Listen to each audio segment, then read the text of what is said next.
Congratulations! If you're wondering what Fibonacci is, that means you are jumping into Agile. So, let me go over for you what exactly Fibonacci is, who he is, and what his numbers, his series are, and why it is that we use them for Agile sprint planning. First of all, Fibonacci was an Italian mathematician, known to be the most talented for his day, although we're talking about the Middle Ages, so I guess you gotta wonder about that. But mathematicians are always mathing around, and Fibonacci was doing a little bit of a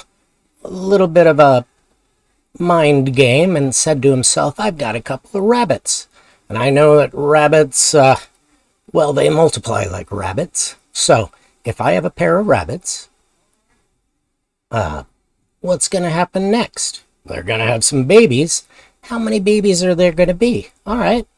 Now, if I keep those rabbits, a little while later, we're going to have some more babies, and so on and so on. So in his head, he calculated out, first I have one pair, then I've got two pairs, then actually I've got three.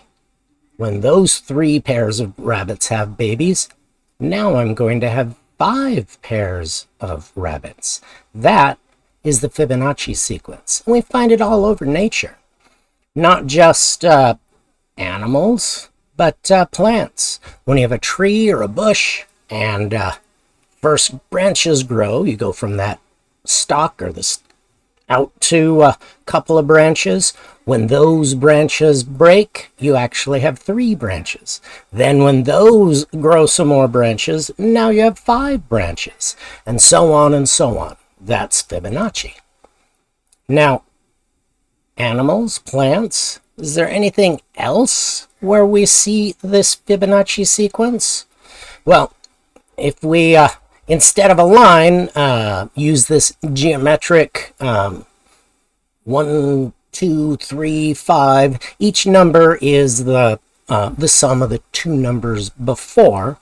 And you know what? It is all over the place.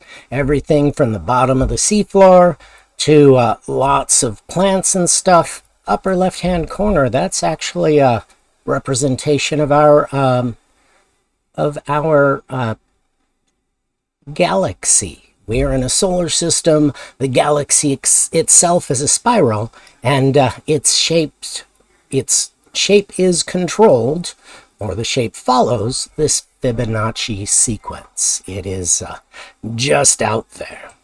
Now, you wanted to know what Fibonacci is, but you want to know why we're using it for sprint planning. Well, the answer is you're in your meeting and you say, hey, can you add a button to my website? And the answer is easy peasy, brah. I can do that in 30 minutes. And you're like, awesome, thank you. Well, it's the end of the day, and you know what? You're still waiting. The truth is, humans are just not very good at estimating time. Sometimes you can blame it on bad assumptions. Sometimes you can blame it on bad data. Things get in the way. Meetings get scheduled. Whatever.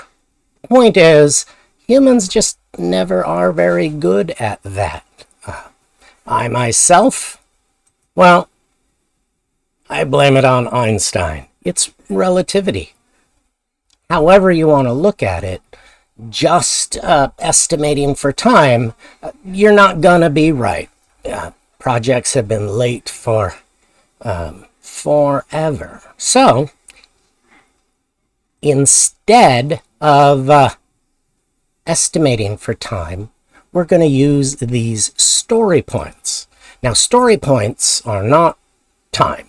What story points are is asking how much effort is this going to take, but also asking how much risk. It might be a low effort thing. Yeah, it's trivial, but you might not know how to do it. And so you have to go research how to do it. That adds some risk. And maybe it's the other way. Maybe I know exactly how to do this. It's simple, but I have to do it 500 times in order to get done what I need to get done. So that's going to add some time potentially.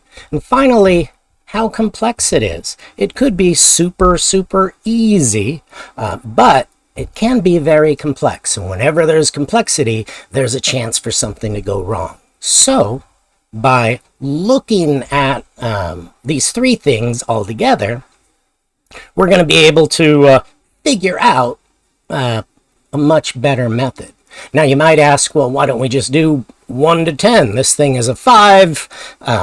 Something harder than that is a 6. Something harder than that is a 7. It makes sense. But people get bogged down in, well, that's a 7. Well, let's just call it a 7.5. They're trying to put precision in when really it's just, is it more than the last thing? Is it less than a big thing? So we're just going to do it like that. If something is a 5, boom, it's a 5. Now, if something is bigger than that, we're not going to call it a 6 or 7. We're going to call it an 8. We're going to follow that Fibonacci sequence, which is a natural thing in the natural world. And when you do that, the reliability of your estimates just jumps up dramatically.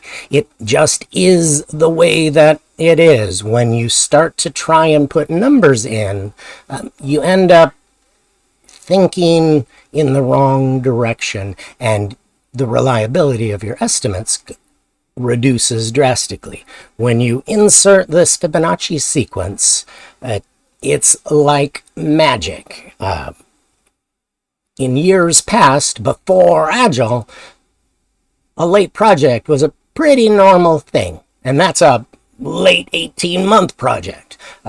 When you have a mature Agile team, the sprint, generally 2 weeks, is almost always complete and on time at the end of that 2 week. In fact, those same people who were, yeah, well, we're late, we'll get it in next month, those same people are literally embarrassed if they have a 2 week period and they don't deliver exactly what they promised, what they promised to deliver, what they committed to deliver.